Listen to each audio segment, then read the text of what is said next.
Welcome back to Boys and Ghouls Film Review, folks. I'm your host, Sarah Stephenson, and this is my co-host, Mike Stephenson. Hi, guys. So, first of all, Merry Christmas, everyone. Yeah, I know it's a couple of weeks before, but this is our last podcast for a while. We're going, as I told you on a previous podcast, we're going into film mode for a while. Could be 6 months, could be 12 months, whatever it's going to be. And then when we're through that, we'll resume podcasting. Yeah, okay. Well, I think so anyway. I hope so. Or if we don't, we'll just... But we will remember you on our prayers. We will remember you guys really well.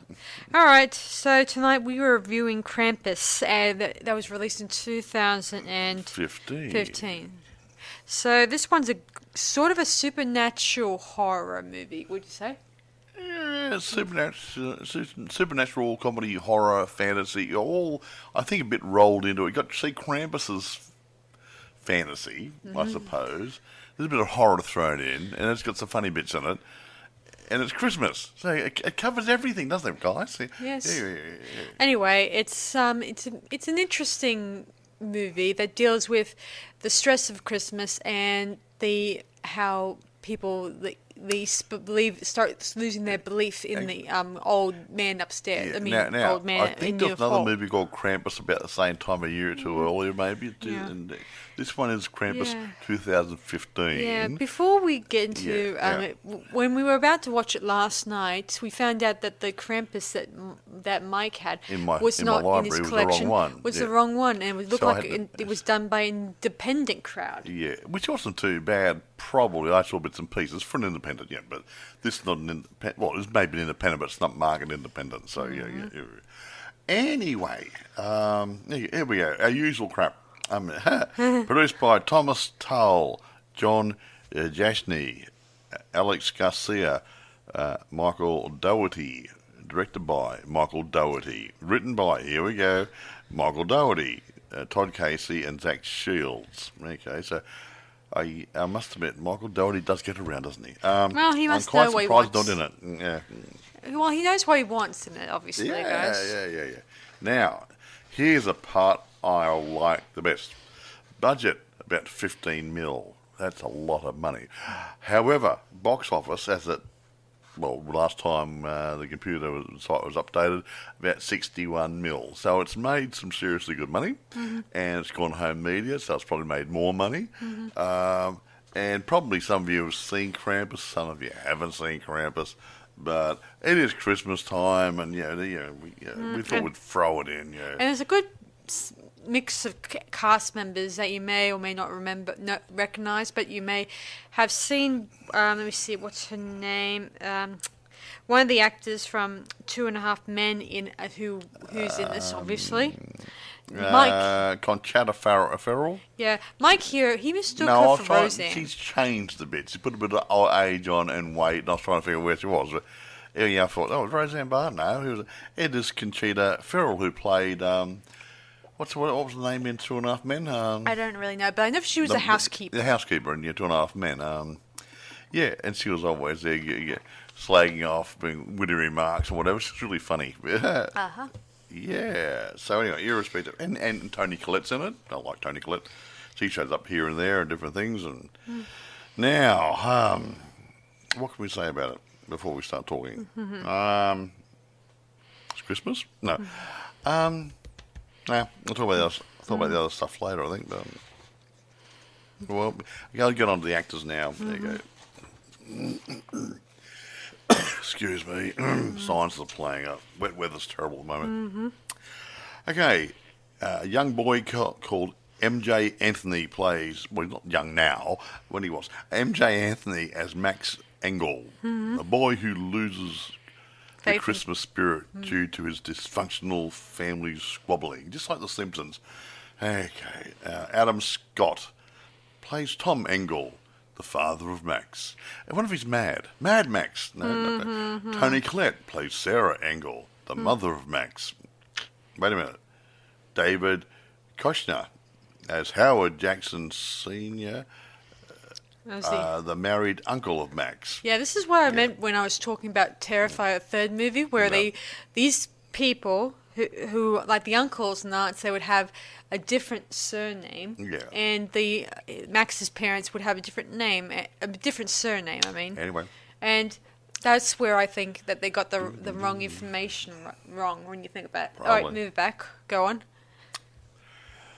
Alison Tolman plays Linda Jackson, the sister of Sarah and maternal aunt to Max.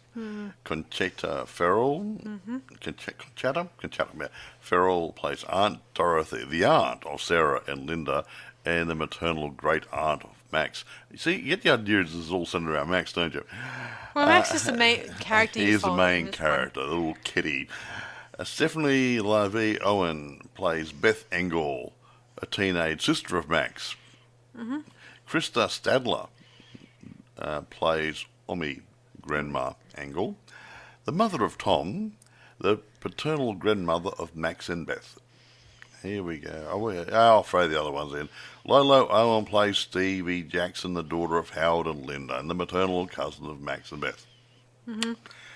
Queenie Samuel as Jordan, the daughter of Howard and Linda, and the maternal cousin of Max and Beth. Maverick Flack as Howie Jackson Jr., the son of Howard and Linda, and the maternal cousin of Max and Beth. Again, try this. Just Max say and Beth. Jackson. Okay. I won't mention the baby. The baby had a bit part. Yeah. Now, I will mention one other person. The dog. No. Luke Hawker plays Krampus. In-suit performer, anyway. A dark, ancient, demonic figure from European folklore that dispenses vengeance and wrath on the naughty. Well, I'm in trouble, aren't I? He resembles a much darker representation of Santa Claus, appearing as a horned, goat-like beast with his face concealed behind a bearded mask. Yeah. Just like Santa. Yeah, so you guys know, guys, here's what I found out about Krampus. He's actually a mythological creature who accompanies St. Nicholas when around during mythology, and while they're going around doing their rounds during Christmas time, when they get around to seeing a little kid who's been naughty, Krampus, he uses a rod probably to whip them to be naughty. Right? And of course, Saint Nicholas, he wards the good kids. Obviously, of course, there's no other story most of the time. It seems that Krampus was either he faded out and made way for dear old Santa to take over more and more. And there we get the lump of coal, and kids, either good or bad, don't get presents. You know, the bad ones anyway. That's why I don't get presents anymore. Bugger. Yeah. I wonder why. It must have annoyed Santa. Anyway, so moving on. What's it? Well, I could do the dog. No. I mean, I think that they used two dogs that called the same breed. Thor and Victoria played his little bulldog. Yes. Rosie the dog. So cute. She had a speaking role, didn't she, Mark? Yes. She's also a coward. You smart, not coward. Smart. She ran away from danger. Smart puppy. Sounds like Rambo from Mannequin. Yeah, which is the same breed, probably. That old movie a few years back, Mannequin comes alive, and the stupid security guard's the same guy who plays a sergeant out of police academy, and he had this dog, supposed to be a watchdog type, whatever, and he was the biggest pussy you've ever come across. Anyway, really do you want me to go into the story now? Yeah, might as well, yes. Yeah, so the story begins. It takes place in the shopping mall where people are going through the mall like a stampede in heat. That was just the credits. Yes. What? That was the credits, wasn't it? Yes. It was like in a slow motion replay, like a football match. Which the sales and stuff, pre-Christmas sales and trying to get the last minute shopping in, and your own fault, guys. If you don't do lay-bys, then you're not doing your shopping right. Anyway, you don't leave your shopping to the last day, or the last week, or even the last couple of weeks. You have days off. Use them, okay? Use them wisely. Okay. So anyway, So we then meet Max, who's taking place in a Christmas pageant, the usual nativity type of pageant that you have, and it's taking place inside the shopping mall, which is the baddest place you actually should do a nativity scene. Here we see Max fighting with one of the wise men, I think it was. He wasn't so smart after all, was he? Yeah, his sister's recording it on her phone like a stupid idiot. And her, and both Max's parents, Tom and Sarah, they tried to get him off the wise man. I think they got into a fight for gosh knows reasons, because Max doesn't have any friends. He's a loner and his only people he can look to are his parents and sister, but she has a boyfriend, the usual stuff. Anyway, they get home, and as they're settling in, the father and mother, they're a bit of a dysfunctional unit of sorts. Exactly. And Max tries to get them to at least have a little bit of social time together with each other. Yeah. But they seem to be wanting to... They decide to ignore him, obviously. Of course, Grandma, who's there with him, comforts him, gives him a cookie, she bakes... She's like the old... grandma that you may see in the 1950s. He lives in the kitchen, Who likes making cookies for you when you're feeling sad and blue, and will talk to you. And of course, throughout this movie, she speaks in either Russian or Roman, German accent. Honestly. Language. But she can speak English. She comes from Europe, okay? Yeah, she comes from Europe. Just say Europe. Something could be Bavaria, could be German. Who knows? Yeah, okay, right. Anyway, she's there for Max when no one else is, obviously. Anyway, then the rest of the family arrive. Uncle Jackson, Howard Jackson, Linda Jackson. Let me see. Their Aunt Dorothy and their daughters. Stevie Jackson, Jordan Jackson, their son Howie Jr. Jackson, and their baby Chriselle. Exactly. And their dog Rosie. Well, nice puppy. Whom, of course, is I think the less thrilled is Max's mum about having Aunt Dorothy, because she's pretty much an alcoholic when you think about this. Always drinking the eggnog without the eggnog, but more the rum side to it. Well, who wouldn't? Well, it's cold. You have to get warm. Anyway, dear old Max, he's writing his Christmas letter, and he's having a hard time writing what he wants for Christmas. And, of course, his cousins tease him extensively because he still believes in the big man, at the North Pole, obviously. Anyway, there's nothing wrong with believing in him. As long as there's something good out there, then it's okay. Exactly. Anyway. I believe in Sandy. He doesn't believe in me, though. Well, I think we need to have a little bit of some kind of good belief to have, especially when things are hard. Anyway, so as they're settling down for dinner, there's the whole, most of them keep talking about each other like in a third person kind of way, nasty, obviously, where Howard is like all about, I have these guns, and you are... You're gun crazy, yeah. And Tom he's a bit more of a Boy Scout, and he's told him, obviously, and he tells them that he learned about survival training when he was a Boy Scout, not just tying knots, all that. Anyway, which comes from... Not just knots. Yeah, which comes in handy much later in the movie, obviously. Anyway, he mocks him. And then... say first aid, hey. Then Stevie and Jordan mock dear old Maxie's Christmas letter, his Santa letter. They found it. There he wrote... it's actually a touching letter, even if it sounds a bit, weird. Where it says that Max wants to see his mother and father, in love again. Yeah. And he wants his sister to be a little bit more nicer towards him. And his cousins, his two girl cousins, act more girly. Because they are practically dressed like boys. And act like boys, yeah. And while the Howard is like a very quiet... Howie, he doesn't say anything. I think he's retarded almost. I really got no idea. I'm not being rude here. He doesn't say anything.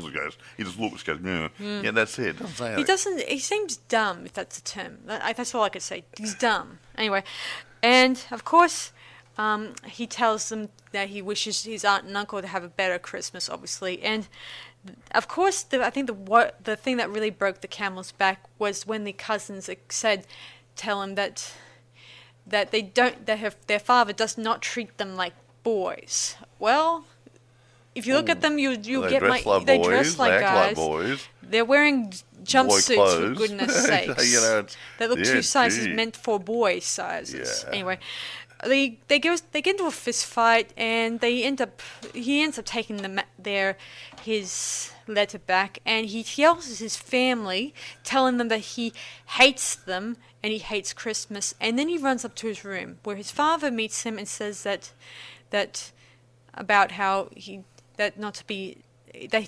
even though they hate each other, their family, that they don't hate each other, obviously, and the fact it's they not do. It's but it's not about hate. It's mostly about coming together and stuff. Yeah, anyway, he tries to explain the spirit of Christmas to little boy. Yes. Of course, to Max, it's getting harder and harder to celebrate Christmas in a nice without the arguments and spitballing at each other. Anyway, after his father leaves, he looks over his letter. It's about 3 days till Christmas, obviously, and he's sealing up the letter. He decides to tear it up and throw it out the window. And as we watch it, as it moves across up to the sky, this is a tricky bit. We then see a storm cloud booming all over the house, like an Addams Family and the thing. ripped up paper he threw out the window goes up in the sky, not down to the ground. So where is it going? Yes.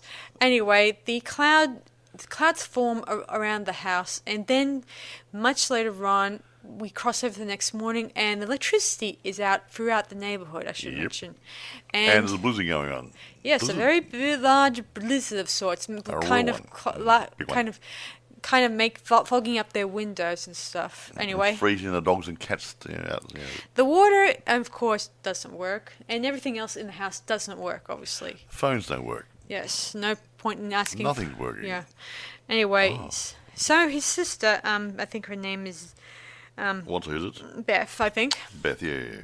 She She decides to go to her boyfriend's because she wants to spend, quality time during this blizzard, and thinks that she just doesn't want to stay and hang out with her aunt or her aunt and her grandaunt and stuff like that. So she heads off. Of course, the blizzard is it's like when you look at this blizzard and the fact that most of the houses that in the original shot you see at the opening, you see the houses close together, but now it's like all the houses are drifted apart. Like they somehow have become a cabin in the woods. Wouldn't you say?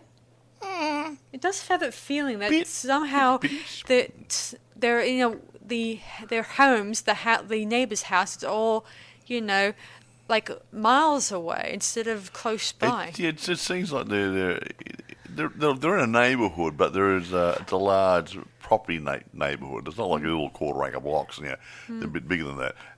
Max also notices a weird scarecrow in their backyard. Scarecrow? That's not scarecrow. No, snowman. Yes, My bad. Yeah. I'm sorry, guys. Yes. We don't have snowmen. We don't have here. snow where we are. Yes, and we do have scarecrows, but we don't have snowmen. We don't have snow here. Where's a scarecrow? You got one here somewhere? One in your room, is there? Nah, not really. Anyway, so it's a creepy snowman because you notice that his face is frowning instead of the traditional smiley face. Yeah, funny that. Oh, yes, it is. One thing that interests me is it's a shame they didn't make the snowman into, coming to life sort of thing. If they already they brought in Krampus and all the other stuff into it, we see later on, they should have made the snowman into creepy, creatures coming to life sort of thing. It was so cool. Anyway, so important. Never thought about that. While the family's distracted by lack of electricity and lack of stuff, Howard's wife, Linda, finds a DHL guy in their knocking on the front door, who says that there's some packages for them, obviously. Big Santa package size.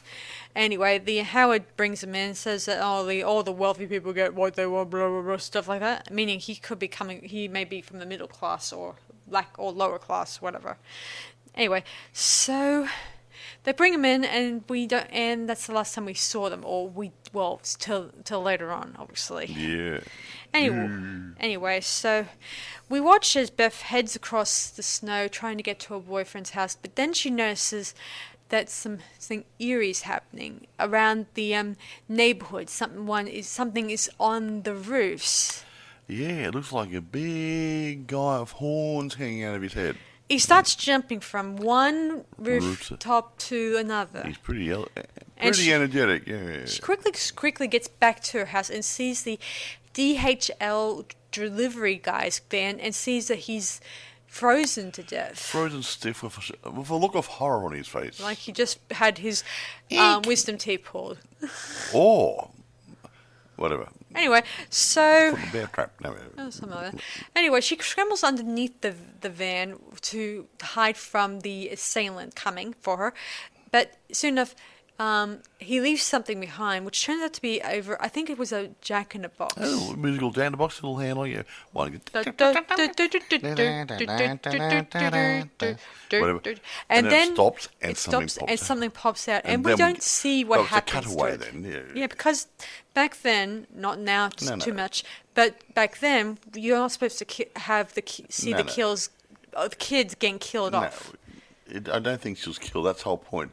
They left it, like, what happened to her? Yes. Did she get killed or what? So we don't know. Yeah. So we presume she got killed, but she showed up later, didn't she, with all the other people chained up?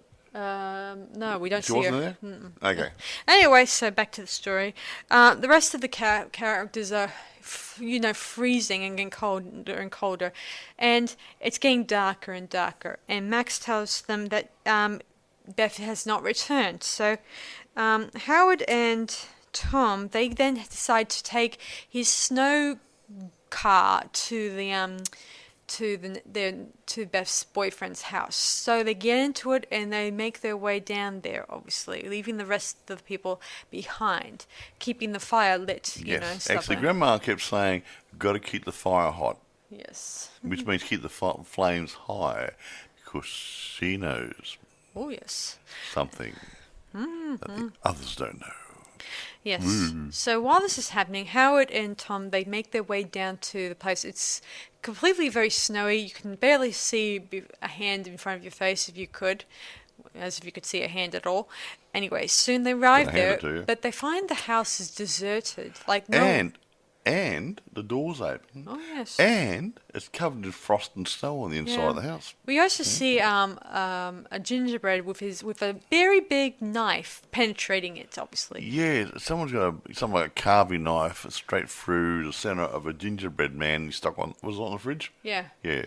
Anyway, I think more or less that might be a trap, but as we see... no, I think so. They're trying to fight the gingerbread man off. Yes, true. Remember? Anyway, we don't see Beth's boyfriend anywhere, so we can only assume the worst, or not the worst. Or whatever. Anyway, the rest of the houses on the street are covered, are seriously snowed. Seriously, there's no one inhabiting them, obviously. All the power's out, and it looks like there's nobody there. Yeah, so we don't know. Some of them said... I've got a gut feeling, I know that might sound a bit weird, but it doesn't show up in the storyline. I'd say they've been moved to a different sort of dimension where there isn't anybody else, because the spirit of Christmas is not strong with this family, and they're being punished by Krampus. Yeah. That the neighbourhood isn't being punished by Krampus. Yeah, so, that possibility. That's a possibility. Yeah. I mean, it makes sense that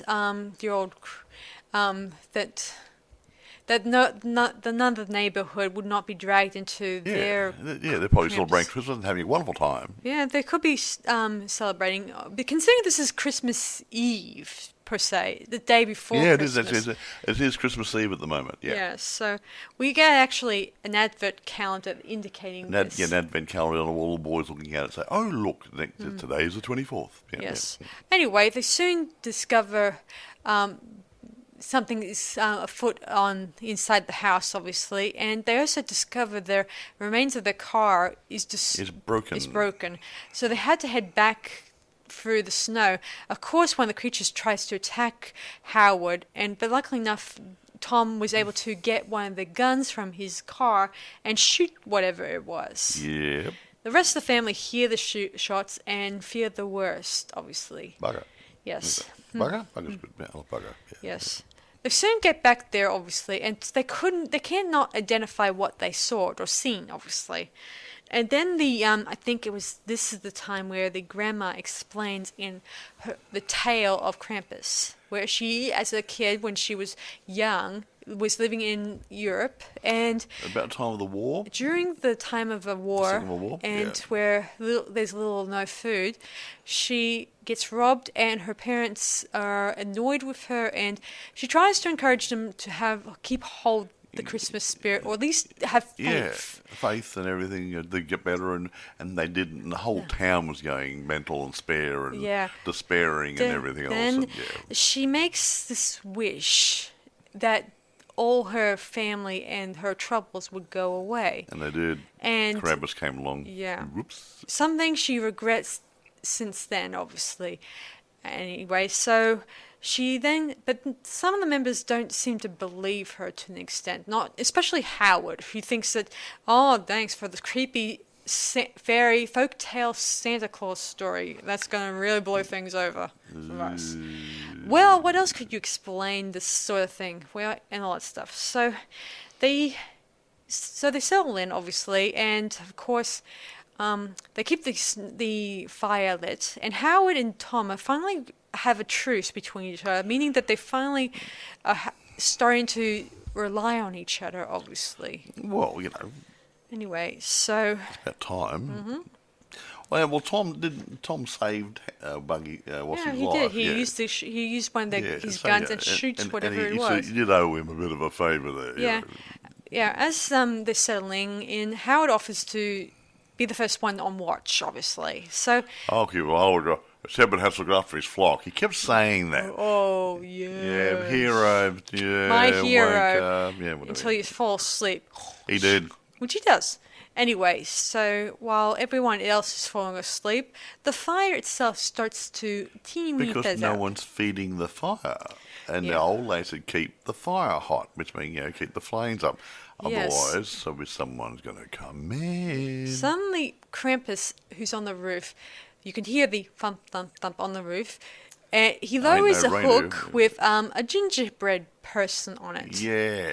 And Howard Jr.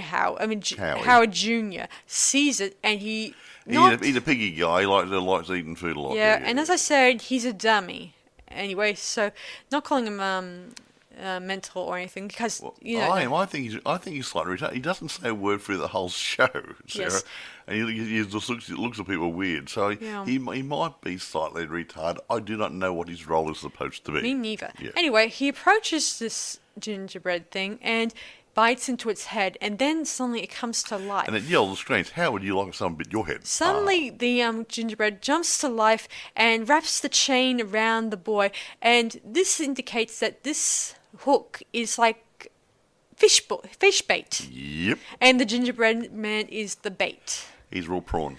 Then suddenly the family wake up and see that Howard Jr. is going to be pulled up the chimney like a fish. Well, bugger. Anyway, they all try to the parents try to stop Howard from getting yanked up, obviously. And of course, this doesn't go so well, and soon enough, he's pulled up the chimney, and all that remains is one of his shoes. Yeah. Yeah. Bugger. Anyway, everyone cries, everyone Boo, grieves, boo, boo. and stuff like that. And they start hearing some other noises in the house. Both Tom, Sarah, and Linda, they go upstairs, while Howard, he explores the kitchen. And while this is happening, we see more gingerbread creatures in the kitchen. Yes, what's 3 or 4 of them? Yeah. And And they're of trying course- to kill him. Yes. He then tries to use his gun as much as possible. They use a You know, I a think nail a nail gun? gun. You know, nail gun used for building, Yeah, they used Very it. nice. They used it earlier to block out the windows and stuff like that before. Anyway, so meanwhile, the other family members, they're upstairs, and there they discover the sack of toys that Linda brought in earlier, and we then see that one of before we get to that, obviously, their daughters the Jackson's daughters, they went upstairs to check out the toy situation, and that's where the parents come into and find them, obviously. Anyway, they came up. The kids go up there, and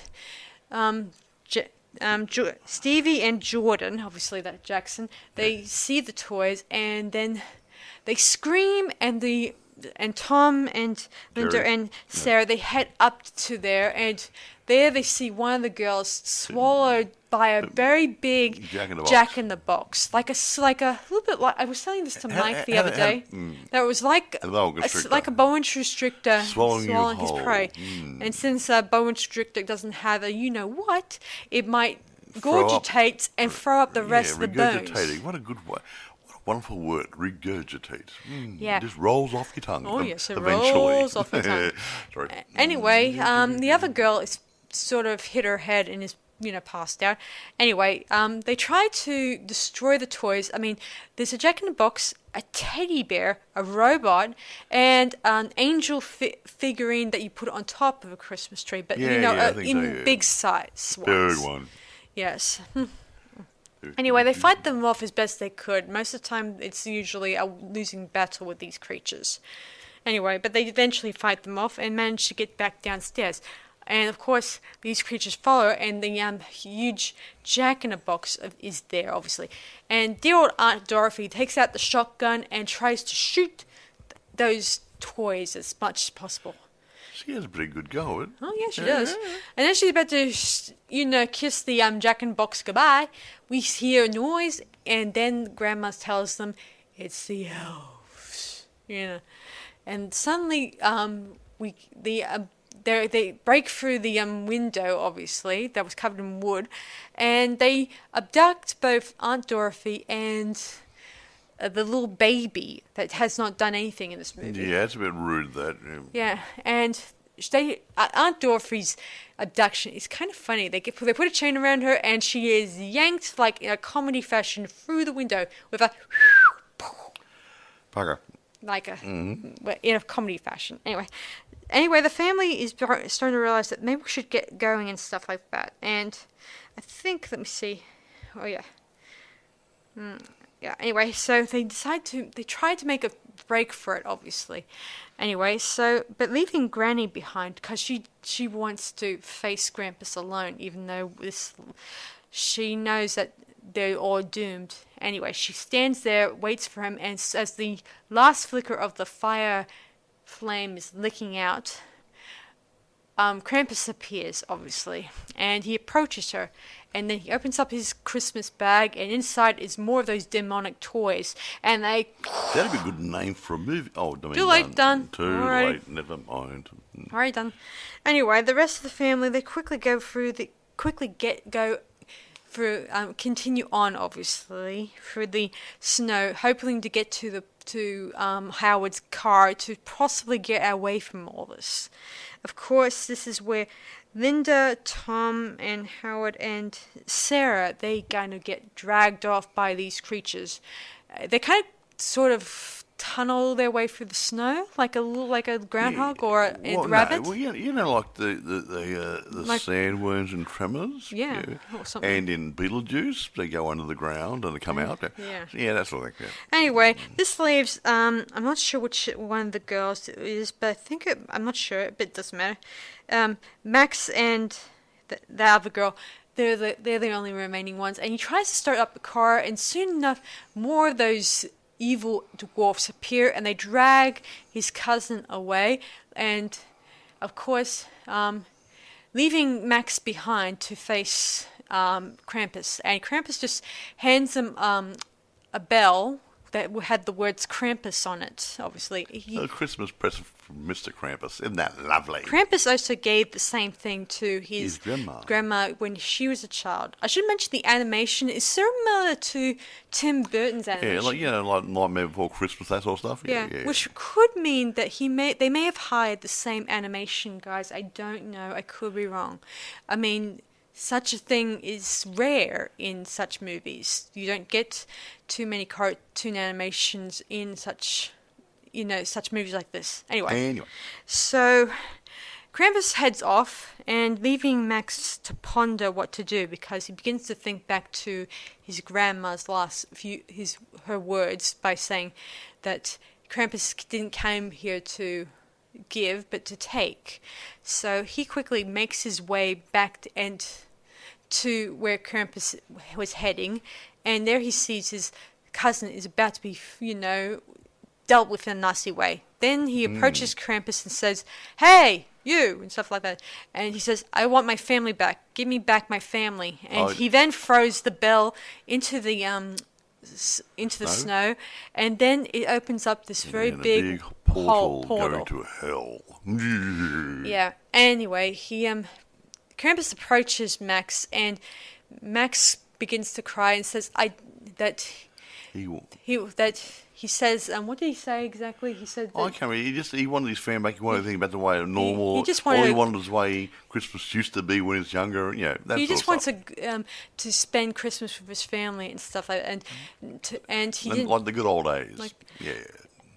She begins to cry, and Krampus touches the tear on the boy's cheek. And it looks like he's sympathetic to his... But then he starts laughing, and so the toys, so the elf, and then...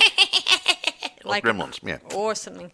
And they throw his cousin into this big hole, which hole, goes to hell. And he grabs hold of Max, and he throws him down into the hole.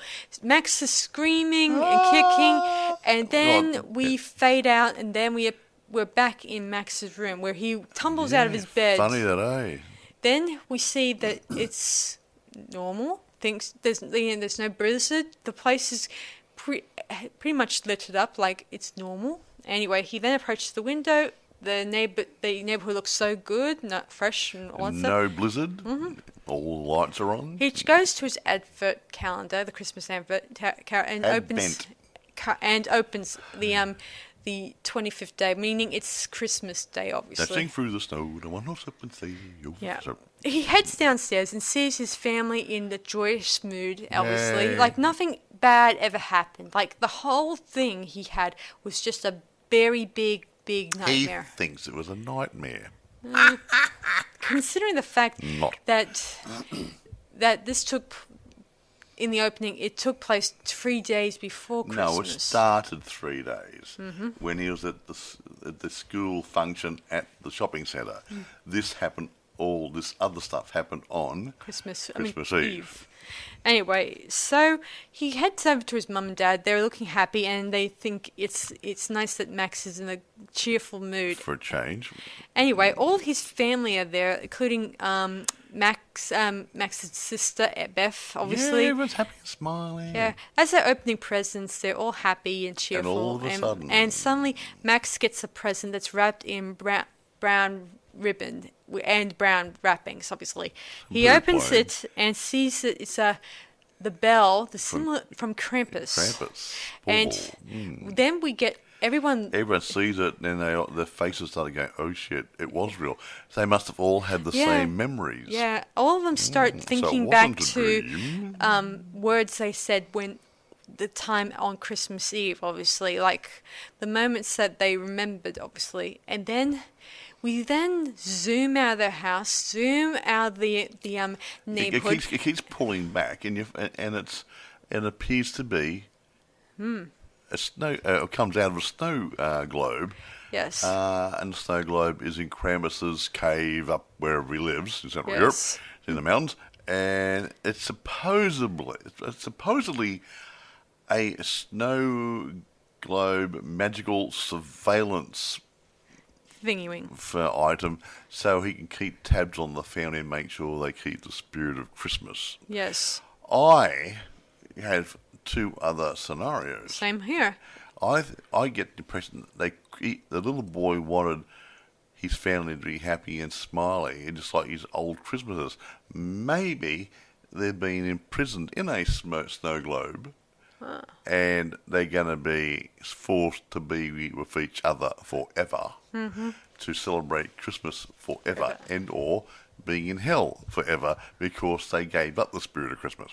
That's a good one, because this interpretation, it's a surveillance snow globe, is only off Wikipedia. Yeah. don't really know whether it's supposed to be a surveillance snow globe or not. It's one person on Wikipedia which may have been changed a couple of hands. Considering Wikipedia can be changed, the storyline can be changed by fans. Yeah. So it could be either it could be a surveillance snow globe, or they could be imprisoned in a snow globe, or they could be in there temporarily to find out whether they're going to behave themselves on Christmas Day and then be let out on Boxing Day. We can only hope. Or not. So, three scenarios. Yes. Yeah. Anyway, as the camera zooms out, Krampus puts the snow globe onto his shelf, along with several other ones. Which could be other surveillance thingies that he's watching other people who have been imprisoned in snow globes. That's the whole point. Anyway, we then zoom out, and then we get a jump scare of the gingerbread, the toys, and the other creepy creatures. And then we fade out, and then we get a photo montage of probably the cast and crews, cast and crews, their Christmases when they're all kids and old, when they're older for their own children and grandparents. And that was going. The montage is going past while the credits are rolling. Yeah, see, most of those photos there, they kind of a little bit like the ones we have in our collection. You know, when we look back on past Christmases, like very bad photos because they're done by not before digital photos. Yeah, the old analog photos, wet film and stuff, and you pick up instrument camera or something rather than you don't focus it properly, just pick it up and go click, and hopefully it comes out. Yeah, and of course most of the time it could be a bit blurry, or it could have moments where you end up having it overexposed. Is that a term? You know, when the picture looks so overexposed, underexposed, blurry, shaky, heads cut off. All the good bits you get. Yeah. And of course, then as the credits end, we hear a chuckle of the Christmas toys and the gingerbread chuckling in the background, and the movie ends. Yeah. Now that's my take on Krampus. I like the fact I do think, like, here's what I've told Mike here. I think that it is definitely surveillance, because I think it's just like that saying that you hear in the song, that about Santa. He sees you when you're sleeping. He knows when you're awake. He knows you're in bad and good, so be good for goodness sakes. I know that's Santa, but I think it kind of... he's his brother, isn't it? Or his cousin or something. Well, anyway, he's sort of a relation. He sort of probably works with him, I think. Well, but again, this is a mythology, so it's not confirmed whether or not Krampus was a... Well, it's not too many people know of him, obviously. Not too many children will probably know of him. You don't want to scare the crap out of them. You don't want to know about an alternate nasty person who prefer to whip children. Easter Bunny. And stuff like that. Look at the Easter Bunny. Now, we have something like an Easter something else. Yes. Takes all the Easter eggs off the children when they've been naughty. Oh. Yes. Anyway, go on, Mike. And now, creature effects, so they were actually made by the Weta Workshop. Ooh. That's come up before. They did the Lord of the Rings and stuff. That's a possibility. Because that was in New Zealand, and I think Weta Workshop is New Zealand. And I'm not sure. And the score was composed by Douglas Pipes and released on a double LP by Waxworks Records. Ooh, pretty good. Now, there's merchandising and stuff. Yeah, I think Krampus has developed a very good merchandise line when you think about it. Yeah. Okay. It is out there and about, and it's made money. And obviously it's out there for home media as well. So it's probably still making money. Now, here we go. Critical response. Yay. Yeah. On Rotten Tomatoes, it's got an approval rating of 67%, based 130 reviews. That's pretty damn good. A lot of people took the time to actually put a comment in. Watch the movie, yeah. Very, very gory, good fun for fans of non-traditional holiday horror, with the fondness of Joe Dante's B-movie classics. Okay, right. Metacritic, 49 out of 100, so that's pretty average. Cinema Score gave it a B- on an A+ to F scale, which is not too bad. Now, accolades. I don't often do accolades. Krampus earned a pair of nominations for Best Horror Film from the Empire Awards and the Saturn Awards. So, someone liked it. There you go. Now, is a prequel graphic novel. I don't normally do this part. Krampus, Shadow of St. Nicholas. We mentioned St. Nicholas before. Reveal that anyone spared by Krampus will be kept on surveillance by him through their respective snooze globes. So I am kind of correct. Well, that's in the book. Yeah. See? That's in the book. That's in the book. Okay, so right. In some ways, it was keeping to the story Well, of possibly. Krampus. So possibly. But anyway, here we go. Where do you get it? Well, I will tell you. eBay has it for sale. Normal stuff and Blu-ray. Amazon, same. It's for rent, for sale, yada, yada, yada. Now, note, there is one... There's a version called the Naughty Cut. And I don't know what that's supposed to be, whether it's got extended footage. I got no idea. I cannot figure Maybe out what. No, it's not sex and stuff. It just No, I didn't say that. I just said maybe more gore or. No, I don't know. It doesn't say. There's the Naughty Cut. I've tried to find what the Naughty Cut actually is. It could be some extra scenes, a bit more of gore. Could be the director's cut. I really don't know what it is. So, yeah. So I haven't seen the Naughty Cut, but we've seen the ordinary cut. So, don't know what the Naughty Cut actually is. You might be able to find out, and if you want it, go get it. If not, just go with the standard one. Now, what else? Okay, that's right. Now, let's grade it. Yes, we shall. I like it. I think it's pretty cool. Not top of the pile. I'm going to give it a 9. It's fun. It's well done. It's like the National Lampoon's Christmas Vacation sort of thing, where he's trying to do all the Christmassy things and everything goes wrong. Well, this just takes it a bit darker. Yeah, I think this one's a lot better than Black Friday and the better Watch Out one, obviously. This one comes off as a little bit more, deals with some historic or mythology stuff that you may have heard in the Saint Nicholas myth story, obviously, and takes it to the next level, obviously, making out Krampus as this supernatural creature that if you don't get what you want, if you're naughty, or you take things for granted, and then you get tested by Krampus. Yes. Like, considering the Max kind of, I think the family itself took things for granted, or took their family for granted. They were what's the word, disenchanted. Mum and Dad weren't happy. His uncle and his family weren't really happy, little troop, and they were a bit negative about things. Yeah, and they were judgmental too. Yeah, and horrible. I would hate to spend Christmas with people like that. Really, the bottle of Jack Daniels or Jimmy Bean in the corner would be empty. I would drink it really quickly. No. Yeah. With or without eggnog. No, even without dry ginger or Coke or anything else. I'll just drink it straight out of the bottle. Yeah. Anyway, so I think that I'm going to give this one a 9 out of 10 myself. Well, yeah, 9. Well, there it's you been go. a while. Well, considering the fact the last two I was a little teeny disappointed. Well, I mean, I guess I do like that this one had a.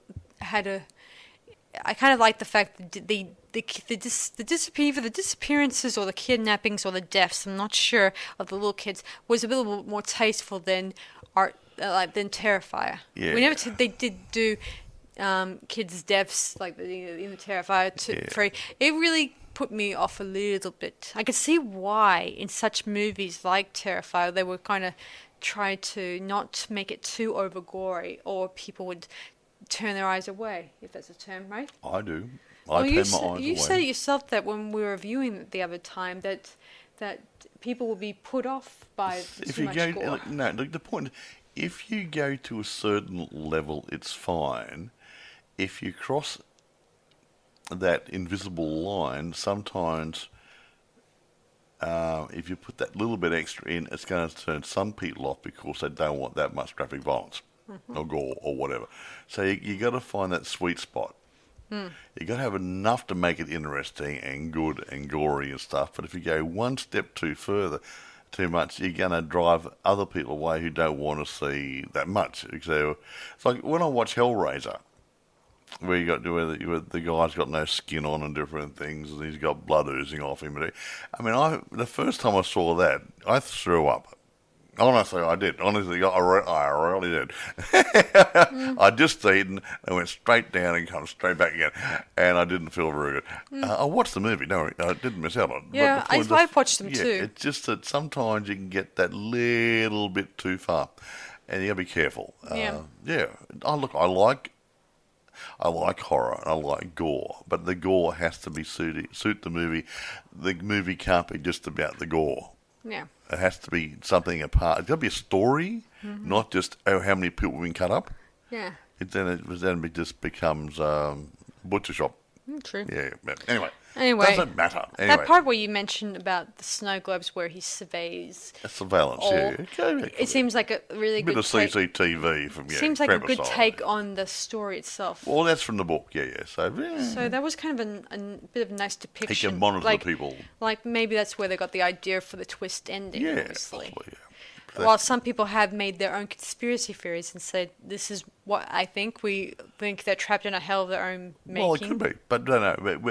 But generally speaking, the person... I get a lot of my notes off Wikipedia. It's easy. Anyway, I had my own thoughts to it as well. But, yeah, someone who has done the Wikipedia posting has actually mentioned the fact that it's a surveillance snow globe. But there's no indication that is or isn't. But based on the book, the prequel book, it may be. Yes. Your own interpretation, who cares? There you go. Anyway, I do remember other movies that deal with, like Men in Black, in the ending of that one, where that was good. where that marble type thing, where you see the entire universe. They're not trapped in that world. But our world, they're zoomed out in our world, our universe, and we end up, we're actually inside a marble. Yes. And the alien picked it up and put it in his marble bag or something rather. So in a way, we're not trapped. Right. We're pretty much like those people, Interesting. In our own little world of our own making. And I know that they have like other movies that deal with people being placed inside sort of like an object, like in Labyrinth, where Sarah ended up inside of Jeff, the Goblin King's crystals, obviously, where she interacted her fantasy or dreamed. David Bowie, yep. Yes, and when she smashed it open, then she came out of it, obviously. I mean, it's all interpretation when you think about it. It's not. There's going to be a lot of different interpretations on it, but I think that I do agree with this one, that it's just Krampus's way of keeping an eye on his victims and seeing will they keep to their promise. If you don't be nice, I'm coming back next year. Whatever, or something, or whatever, whatever. But since they remember now, all the faces like, oh shit, something that wasn't a dream. So they must have all thought it was a dream because he took him back to how things were before his presence there. So they thought, it must have been a dream last night. Too much eggnog, whatever, And it wasn't. Or a guilty conscience, or both. Whatever. Or something. Anyway, kill it now. That's about it. Wait a minute, we're going to say Merry Christmas and goodbye to our friends. Okay, guys. Thanks for listening to us again, as usual, guys. And I hope that you guys have a very good Merry Christmas at where you are, okay? Wherever you are. Yeah. If not, if you guys don't celebrate it, then that's fine. But just have a good New Year coming up. There's some Jewish people out there who don't actually celebrate Christmas, however. Use this time to spend it with friends and family and other ones. That's important, because in this time of year, we need to spend more time with family and friends. More love, more peace on earth and goodwill to all men, blah, blah, blah, blah, blah. And that's about how I feel about this world. We need that more than ever, in my opinion. Yeah. Anyway, listen, we will be going off the air for some time. We do not know how long, but Sarah will keep you guys informed. Yes, She wants to do a bit of filmmaking this I want to be upcoming year, so yeah. she wants to get down to writing and Yeah. organising and filming and I and can't, stuff. Yeah, and I can't do both podcasting and writing at the and same do justice time. to both. And because then my brain is split in half, and it doesn't help either. And Yep. my causes. So anyway, I'll keep We'll be yous- back online sometime in the future. Yeah, we're back online, and we'll let you guys know when we do come back. Hopefully, not this next year, but the following year, depending on how we go. Yeah. We'll see. Yeah, depending on whether we're in popular demand for making movies. Yeah, if you want us to come back, you just let us know. Get a petition up. We want more. Yeah. Yes, we want to hear from you guys. We don't want to hear radio silence. Yeah, ribbit. Yeah. Exactly. Yeah. So that's it from us, guys. I hope you guys enjoyed the last 5 seasons of podcasts we got from this. Been up for 4 or 5 years. Yeah. Well, 5 seasons anyway. Anyways, have a good Christmas and an awesome New Year to come, obviously. Yeah. So see you guys around, and I'm Merry gonna miss you guys. Yes, and see you guys next time, and Merry Christmas, guys. Yeah, Merry Christmas. And a Happy New Year. There you go then. Bugger. Bye. We're off the air. Okay, whatever. No. Merry Christmas, guys, and See you guys. We'll talk to you sometime in the future. Goodbye.